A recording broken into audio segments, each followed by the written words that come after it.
first asset monetization plan announced in 2021, the second plan for 2025 to 30 will be launched to plough back capital of 10 lakh crore in new projects. Regulatory and fiscal measures will be fine-tuned to support the plan. Jal Jeevan Mission. Since 2019, 15 crore households, representing 80% of India's rural population, have been provided access to portable tap water connections. To achieve 100% coverage, I am pleased to announce the extension of this mission until 2028 with an enhanced total outlay. The mission's focus will be on the quality of infrastructure and O&M of rural piped water supply schemes through Jan Bhagidari. A separate MOU or separate MOUs will be signed with the states and union territories to ensure sustainability and citizen-centric water services delivery. Urban sector reforms. Building on the July budget proposals, urban sector reforms related to governance, municipal services, urban land and planning will be incentivized. Urban Challenge Fund. The government will set up an urban challenge fund of 1 lakh crore rupees to implement the proposals for cities as growth hubs, creative redevelopment of cities, and for water and sanitation purposes announced in the July budget.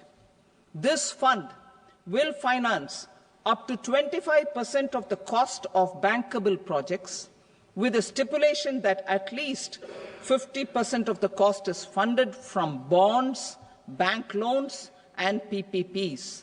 An allocation of 10,000 crore is proposed in 2025-26. Power sector reforms. We will incentivize electricity distribution reforms and augmentation of intra-state transmission capacity by states. This will improve financial health and capacity of electricity companies. Additional borrowing of 0.5% of GSDP will be allowed to states contingent on these reforms. Nuclear energy mission for Vikasit Bharat. Development of at least 100 gigawatt of nuclear energy by 2047 is essential for our energy transition efforts. For an active partnership with the private sector towards this goal, amendments to the Atomic Energy Act and the Civil Liability for Nuclear Damage Act will be taken up. A nuclear energy mission for research and development of small modular reactors with an outlay of 20,000 crore will be set up. At least 5 indigenously developed small modular reactors will be operationalized by 2033. Shipbuilding. The shipbuilding financial assistance policy will be revamped to address cost disadvantages. This will also include credit notes for shipbreaking in Indian yards to promote the circular economy. Large ships above a specified size will be included in the infrastructure harmonized master list. Shipbuilding clusters will be facilitated to increase the range, categories and capacity of ships. This will include additional infrastructure, facilities, skilling and technology to develop the entire ecosystem. Maritime Development Fund. For long-term financing for the maritime industry, a Maritime Development Fund with a corpus of 25,000 crore rupees will be set up. This will be for distributed support and promoting competition. This will have up to 49% contribution by the government, and the balance will be mobilized from ports and from private sector. UDAN regional connectivity schemes. UDAN has enabled 1.5 crore middle-class people to meet their aspirations for speedier travel. The scheme has connected 88 airports, and operationalized 619 routes. Inspired by that success, a modified UDAN scheme will be launched to enhance regional connectivity to 120 new destinations and carry 4 crore passengers in the next 10 years. 4 crore additional passengers in the next 10 years. The scheme will also support helipads and smaller airports in hilly, aspirational and northeast regional districts. Greenfield airports will be facilitated in Bihar to meet the future needs of the state. These will be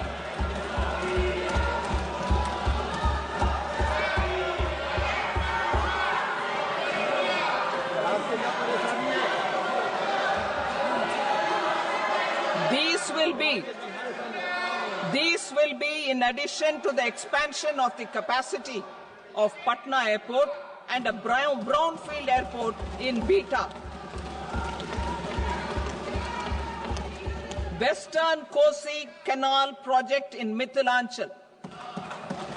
Financial support will be provided for the Western Kosi Canal ERM project, benefiting a large number of farmers cultivating over 50,000 hectares of land in the Mithilanchal region of Bihar. Mining sector reforms, including those for minor minerals, will be encouraged through sharing of best practices and institutions of a state mining index. A policy for recovery of critical minerals from tailings will be brought out. Under the special window for affordable and mid-income housing, SWAMI, 50,000 dwelling units in stressed housing projects have been completed and keys handed over to home buyers. Another 40,000 units will be completed in 2025, further helping middle-class families who were paying EMIs on loans taken for apartments while also paying rent for their current dwellings. Building on this success, SWAMI Fund 2 will be established as a blended finance facility with contribution from the government, banks and private investors. This fund of 15,000 crore rupees will aim for expeditious completion of another 1 lakh units. PM Gati Shakti data for private sector. For furthering PPPs and assisting the private sector in project planning, access to relevant data and maps from the PM Gati Shakti portal will be provided. Tourism for employment-led growth. Top 50 tourist destination sites in the country will be developed in partnership with states through a challenge mode. Land for building key infrastructure will have to be provided by the states. Hotels in these destinations will be included in the infrastructure harmonized list. The following measures will be taken for facilitating employment-led growth: organizing intensive skill development programs for our youth, including in institutes of hospitality management, providing mudra loans for homestays, improving ease of travel and connectivity to tourist destinations, providing performance-linked incentives to states for effective destination management, including tourist amenities, cleanliness, and marketing efforts, and introducing streamlined e-visa facilities along with visa fee waivers for certain tourist groups. Continuing with the emphasis on places of spiritual and religious significance, in the July budget, there will be a special focus on destinations related to the life and times of Lord Buddha. Medical tourism and heal in India. Medical tourism and heal in India will be promoted in partnership with the private sector, along with capacity building and easier visa norms. Investing in innovation. To implement private sector-driven research, development and innovation initiatives announced in the July budget, I am now allocating 20,000 crore rupees for this purpose. A deep tech fund of funds will also be explored to catalyze the next generation startups as a part of this initiative. In the next 5 years, under the PM Research Fellowship Scheme, we will provide 10,000 fellowships for technological research in IITs and IISc with enhanced financial support. The second gene bank with 10 lakh germplasm lines will be set up for future food and nutritional security. This will provide conservation support to both public and private sectors for genetic resources. We will start a national geospatial mission to develop foundational geospatial infrastructure and data. Using PM Gati Shakti, this mission will facilitate modernization of land records, urban planning, and design of infrastructure projects. A Gyan Bharatam mission for survey, documentation, and conservation of our manuscript heritage with academic institutions, museums, libraries, and private collectors will be undertaken to cover more than 1 crore manuscripts. We will set up a national digital repository of Indian knowledge systems for knowledge sharing. Now I move to exports as the fourth engine. We will set up an export promotion mission with sectoral and ministerial targets driven jointly by the Ministries of Commerce, MSME, and Finance. It will facilitate easy access to export credit, cross-border factoring support, support to MSMEs to tackle non-tariff measures in overseas markets. A digital public infrastructure, Bharat Trade Net, for international trade will be set up as a unified platform for trade documentation and financing solutions. This will complement the Unified Logistics Interface platform. The BTN will be aligned with international practices. Support will be provided to develop domestic manufacturing capacities for our economy's integration with global supply chains. Sectors will be identified based on objective criteria. Facilitation groups with participation of senior officers and industry representatives will be formed for select products and supply chains. Through this, there are huge opportunities related to Industry 4.0, which needs high skills and talent. Our youth have both. Our government will support the domestic electronic equipment industry to leverage this opportunity for the benefit of our youth. A national framework will be formulated as guidance to states for promoting global capability centers in emerging Tier 2 cities. This will suggest measures for enhancing availability of talent and infrastructure, building bylaw reforms, and mechanisms for collaboration with industry. Our government will facilitate upgradation of infrastructure and warehousing for air cargo, including high-value perishable horticultural produce. Cargo screening and customs protocol will be streamlined and made user-friendly. Reforms as the fuel.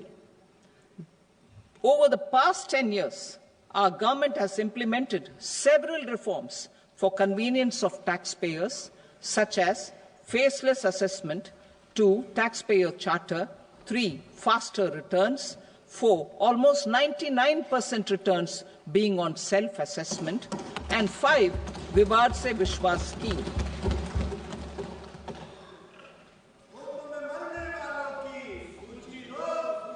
Continuing these efforts, I reaffirm the commitment of the Tax Department to trust first, scrutinize later.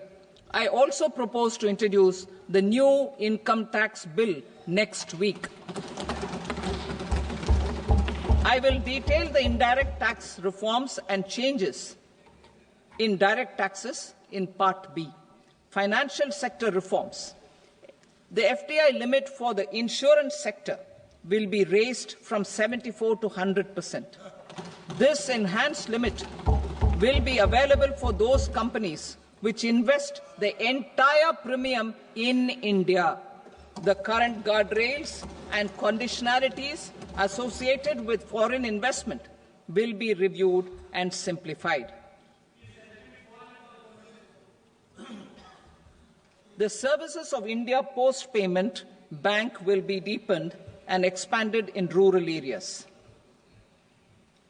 NABFID will set up a partial credit enhancement facility for corporate bonds for infrastructure. Public sector banks will develop Grameen Credit Score Framework to serve the credit needs of SHG members and people in rural areas. A forum for regulatory coordination and development of pension products will be set up. To implement the earlier announcement on simplifying the KYC processes, the revamped Central KYC Registry will be rolled out in 2025. We will also implement a streamlined system for periodic updating. Requirements and procedures for speedy approval of company mergers will be rationalized. The scope for fast-track mergers will also be widened and the process made simpler. As proposed in the interim budget, we signed bilateral investment treaties with 2 countries in 2024 to encourage sustained foreign investment, and in the spirit of First Develop India, the current model BIT will be revamped and made more investor-friendly. In the last 10 years, in several aspects, including financial and non-financial, our government has demonstrated a steadfast commitment to ease of doing business. We are determined to ensure that our regulations must keep up with technological innovations and global policy developments. A light-touch regulatory framework based on principles and trust will unleash productivity and employment. Through this framework, we will update regulations that were made under old laws. To develop this modern, flexible, people-friendly and trust-based regulatory framework appropriate for the 21st century, I propose 4 specific measures. A high-level committee for regulatory reforms will be set up for a review of all non-financial sector regulations, certifications, licenses, and permissions. The committee will be expected to make recommendations within a year. The objective is to strengthen trust-based economic governance and take transformational measures to enhance ease of doing business, especially in matters of inspection and compliances. States will be encouraged to join in this endeavour. An investment friendliness index of states will be launched in 2025 to further the spirit of competitive, cooperative federalism. Under the Financial Stability and Development Council, a mechanism will be set up to evaluate impact of the current financial regulations and subsidiary instructions. It will also formulate a framework to enhance their responsiveness and development of the financial sector. In the Jan Vishwas Act 2023, more than 180 legal provisions were decriminalized. Our government will now bring up the Jan Vishwas Bill 2.0 to decriminalize more than 100 provisions in various laws. I now move to fiscal policy. In the July budget, I had committed to staying the course for fiscal consolidation. Our endeavour will be to keep the fiscal deficit each year such that central government debt remains on a declining path as a percentage of the GDP. The roadmap for the next 6 years has been detailed in the FRBM statement. Revised estimates for 2024-25. The revised estimate of the total receipts other than borrowings is 31.47 lakh crore rupees, of which the net tax receipts are 25.57 lakh crore rupees. The revised estimate of the total expenditure is 47.16 lakh crore rupees, of which the capital expenditure is about 10.18 lakh crore rupees. The revised estimate of the fiscal deficit is 4.8% of the GDP. Budget estimates for 25-26. Coming to 25-26, the total receipts other than borrowings and total expenditure are estimated at 34.96 lakh crore rupees and 50.65 lakh crore rupees respectively. The net tax receipts are estimated at 28.37 lakh crore rupees. The fiscal deficit is estimated to be 4.4% of GDP. To finance the fiscal deficit, the net market borrowings from dated securities are estimated at 11.54 lakh crore. The balance financing is expected to come from small savings and other sources. The gross market borrowings are estimated at 14.82 lakh crore rupees. I will now move to Part B. Indirect taxes. My proposals relating to customs aim to rationalize tariff structure and address duty inversion. These will also support domestic manufacturing and value addition, promote exports, facilitate trade, and provide relief to common people. Rationalization of customs tariff structure for industrial goods. As a part of comprehensive review of customs rate structure announced in July 2024 budget, I propose to 1. Remove 7 tariff rates. This is over and above the 7 tariff rates removed in 23-24 budget. After this, there will be only 8 remaining tariff rates, including 0 rate. 2. Apply appropriate cess to broadly maintain effective duty incidence, except on a few items where such incidence will reduce marginally. 3. Levy not more than 1 cess or surcharge. Therefore, I propose to exempt social welfare surcharge on 82 tariff lines that are subject to a cess. I shall now take up sector-specific proposals. To provide relief to patients, particularly those suffering from cancer, rare diseases, and other severe chronic diseases, I propose to add 36 life-saving drugs and medicines to the list of medicines fully exempted from basic custom duty.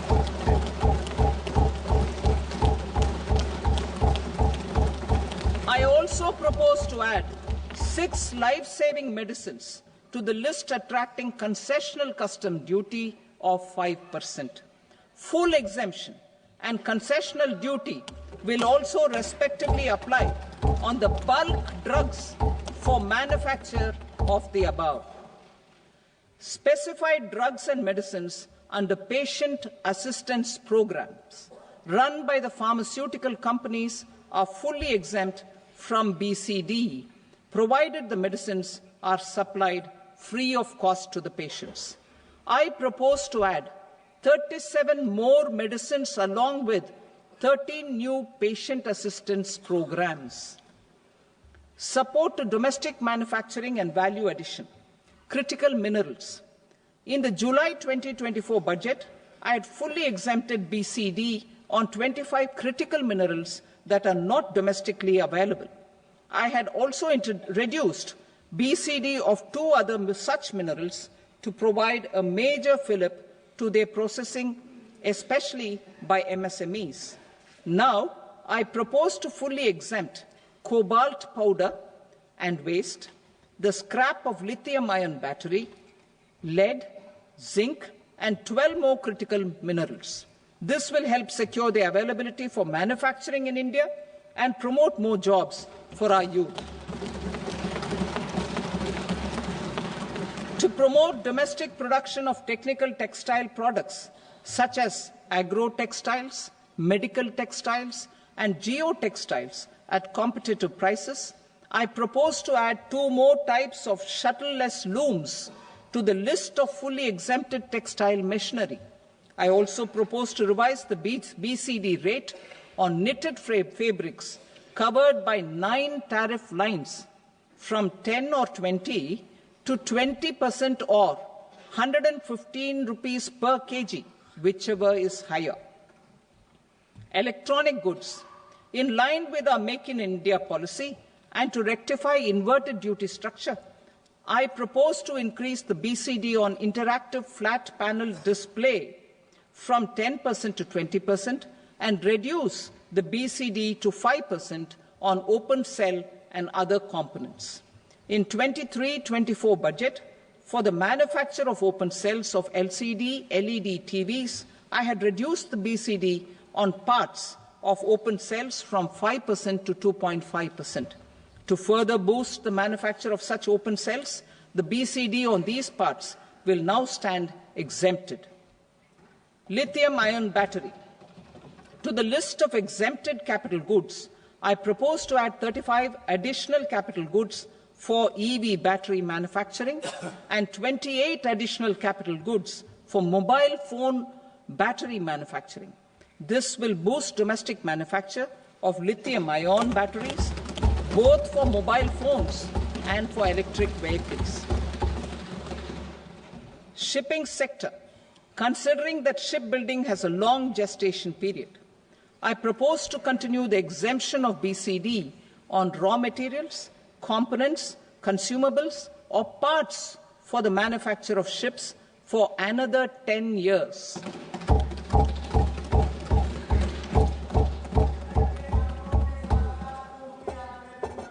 I also propose the same dispensation for shipbreaking to make it more competitive. Telecommunication. To prevent classification disputes, I propose to reduce the BCD from 20% to 10% on carrier-grade Ethernet switches to make it at par with non-carrier-grade Ethernet switches. Export promotion. To facilitate exports of handicrafts, I propose to extend the time period for export from 6 months to 1 year, further extendable by another 3 months if required. I also propose to add 9 items to the list of duty-free inputs. Leather sector. I propose to fully exempt BCD on wet blue leather to facilitate imports for domestic value addition and employment. I also propose to exempt crust leather from 20% export duty to facilitate exports by small tanners. Marine products. To enhance India's competitiveness in the global seafood market, I propose to reduce BCD from 30% to 5% on frozen fish paste, surimi, for manufacture and export of its analog products. I also propose to reduce BCD from 15% to 5% on fish hydrolysates for manufacture of fish and shrimp feed. In July 2024 budget, to promote development of domestic MROs for aircraft and ships, I had extended the time limit for export of foreign origin goods that were imported for repairs from 6 months to 1 year and further extendable by 1 year. I now propose to extend the same dispensation for railway goods. Time limit for provisional assessment. Presently, the Customs Act 1962 does not provide any time limit to finalize provisional assessments, leading to uncertainty and cost to trade.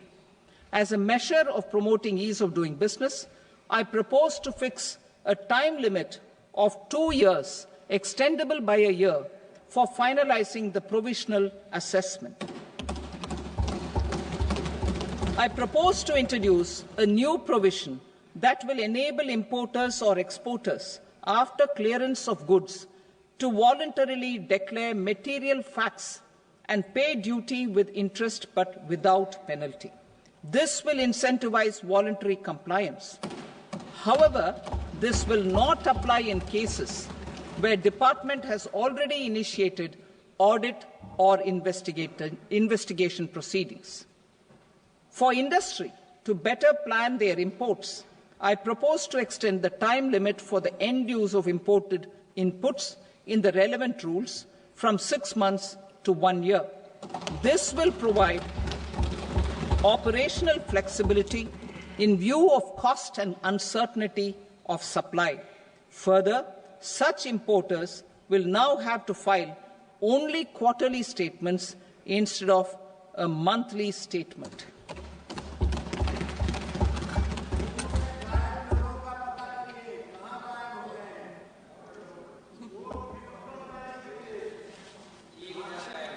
I now come to my direct tax proposals.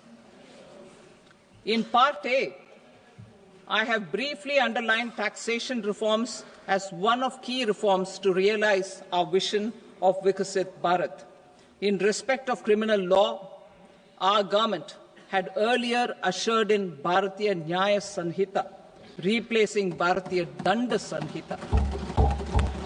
I am happy to inform this august House and the country that for new income tax bill will carry forward the same spirit of Nyaya in its drafting as well. The new bill will be clear and direct in text, with close to half of the present law in terms of both chapters and words. It will be simple to understand for taxpayers and tax administrators, leading to tax certainty and reduced litigation. Reforms, however, are not a destination. They are means to achieve good governance for our people and economy. Providing good governance primarily involves being responsive.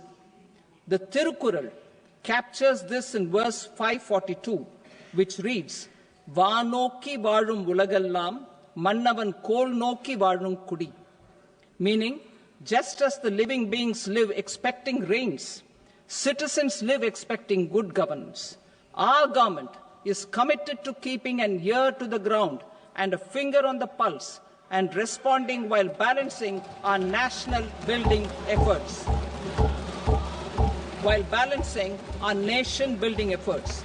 The following measures will detail just how our government will, under the guidance of PM Modi, has taken steps to understand and address. I repeat that sentence, sir. The following measures will detail just how our government, under the guidance of PM Modi, has taken steps to understand and address the needs voiced by our citizens. My tax proposals are guided by this spirit.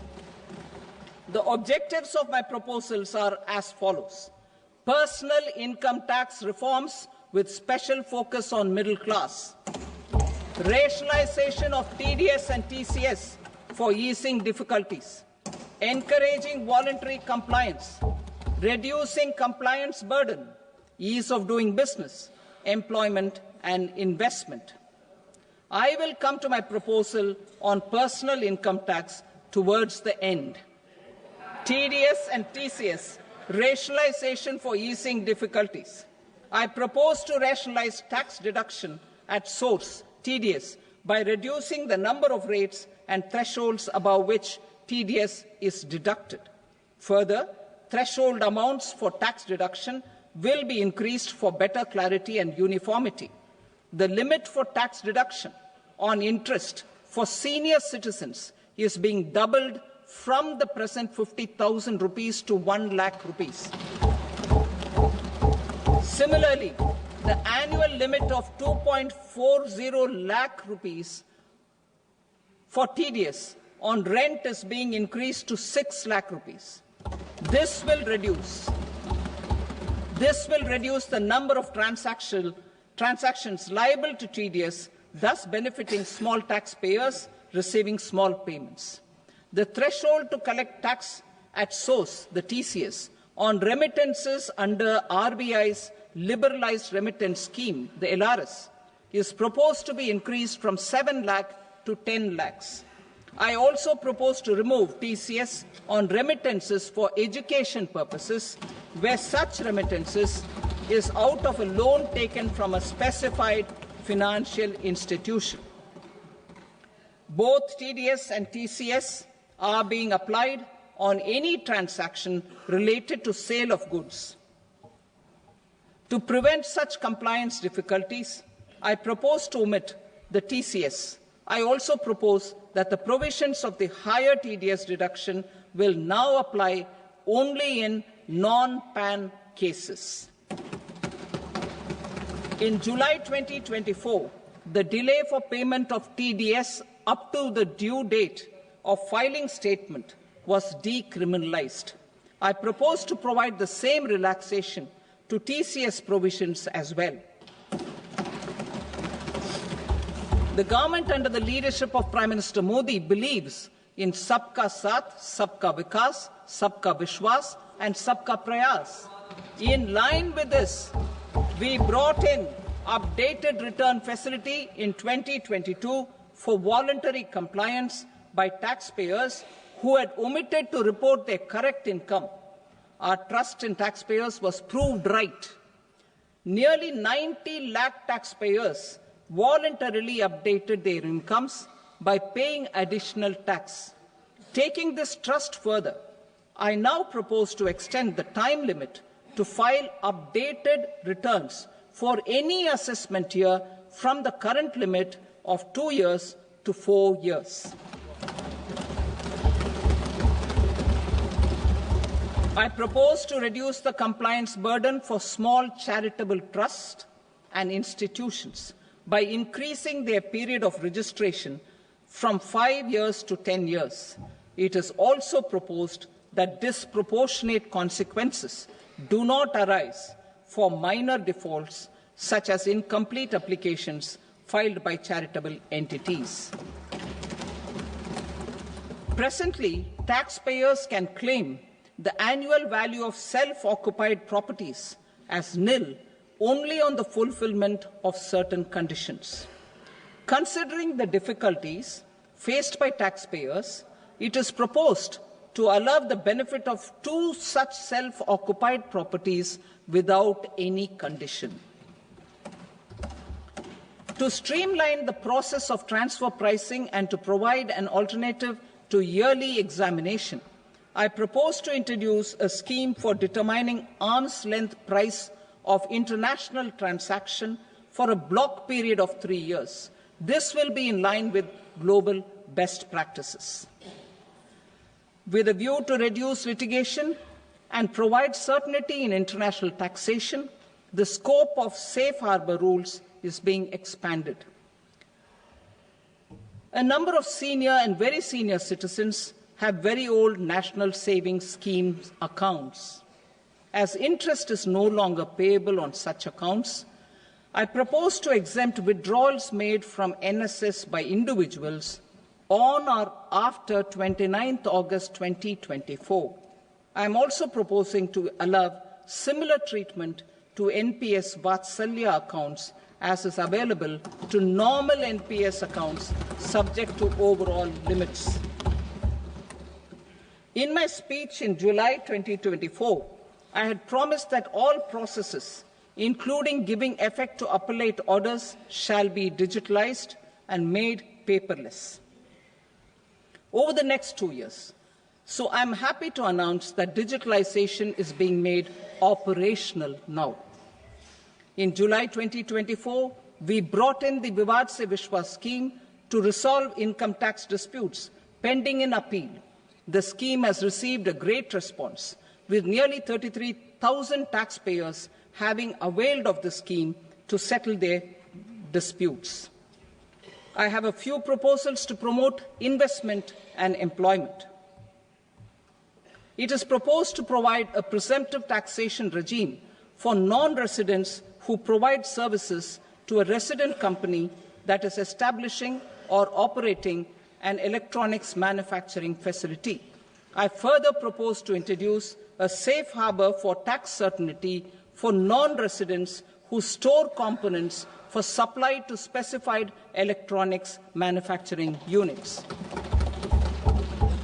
Presently, the tonnage tax scheme is available only to sea-going ships.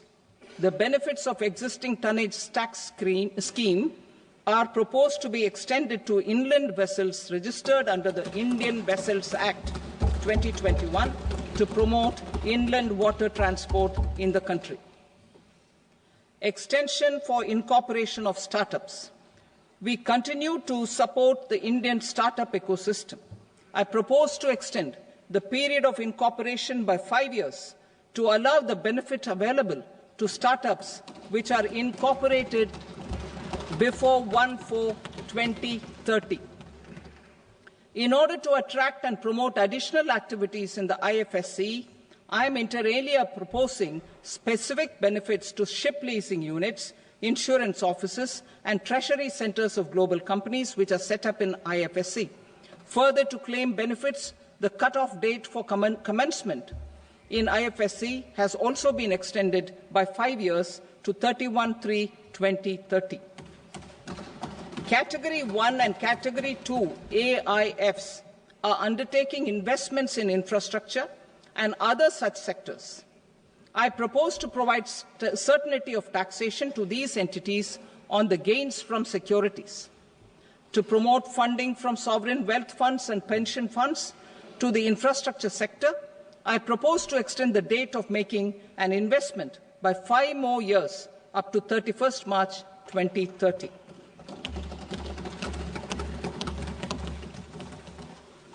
Personal income tax reforms with special focus on middle class. Democracy, demography, and demand are the key support pillars in our journey towards Viksit Bharat. The middle class provides strength for India's growth. This government, under the leadership of Prime Minister Modi, has always believed in the admirable energy and ability of the middle class in nation building. In recognition of their contribution,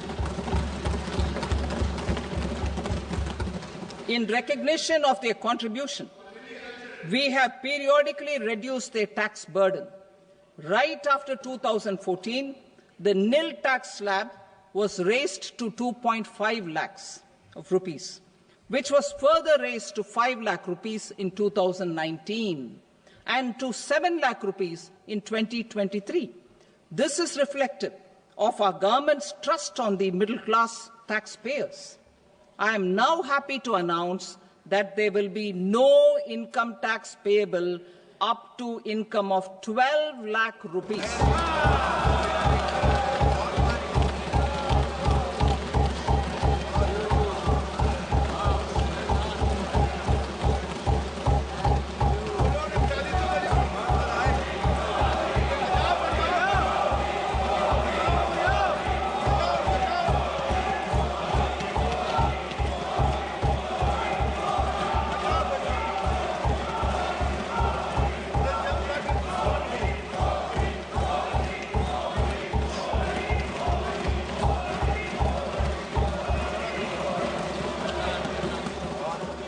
So, average income of 1 lakh per month, other than the special rate income such as capital gains, under the new regime. This limit will be 12.75 lakh for salaried taxpayers due to the standard deduction of 75,000. slabs and rates are being changed across the board to benefit all taxpayers. The new structure will substantially reduce the taxes of the middle class and leave more money in their hands, boosting household consumption, savings and investment. In the new tax regime, I propose to revise tax rate structures as follows: 0 to 4 lakh rupees nil, 4.8 lakh rupees to 4 to 8 lakh rupees 5%, 8 to 12 lakh rupees 10%, 12 to 16 lakh rupees 15%, 16 to 20 lakh rupees 20%, 20 to 24 lakh rupees 25%, and above 24 lakh rupees 30%. To taxpayers up to 12 lakh of normal income, other than special rate income such as capital gains. I read that again. To taxpayers up to 12 lakh of income, other than special rate income such as capital gains, tax rebate is being provided in addition to the benefit due to slab rate reduction in such a manner that there is no tax payable by them. The total tax benefit of slab rate changes and rebate at different income levels can be illustrated with a few examples. A taxpayer in the new regime with an income of 12 lakh rupees will get a benefit of 80,000 rupees in tax, which is 100% of tax payable as per the existing rates. A person having income of 18 lakh rupees will get a benefit of 70,000 rupees in tax, that is 30% of tax payable as per existing rates. A person with an income of 25 lakh gets a benefit of 1,10,000 rupees, that is 25% of his tax payable as per existing rates. Details of my tax proposals are given in the annexure. As a result of these proposals, Honourable Speaker, sir, revenue of about 1 lakh crore in direct taxes and 2,600 crores in indirect taxes will be foregone. Mr. Speaker, sir, with this, I commend the budget to this august House.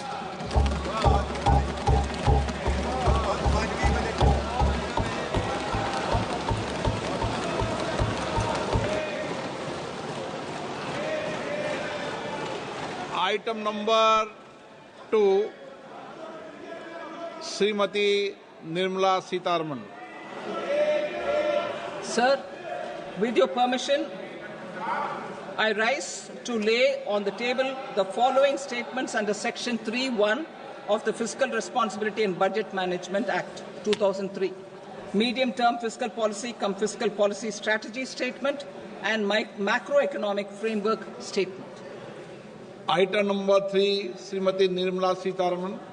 Sir, with your permission, I rise to move for leave to introduce the Finance Bill 2025. प्रश्न ये है कि विधेयक को पुनर्स्थापित करने की अनुमति प्रदान की जाए। जो सदस्य इसके पक्ष में हाँ कहें, जो सदस्य विरोध में ना कहें। मेरे विचार में निर्णय हाँ वालों के पक्ष में हुआ, हाँ वालों के पक्ष में अनुमति प्रदान की जाती है। माननीय मंत्री जी अब विधेयक को पुनर्स्थापित करें। Sir, I introduce the bill. Thank you. सभा की कार्रवाई सोमवार दिनांक 3 फरवरी 2025 को प्राप्त 11 बजे तक के लिए स्थगित की जाती है।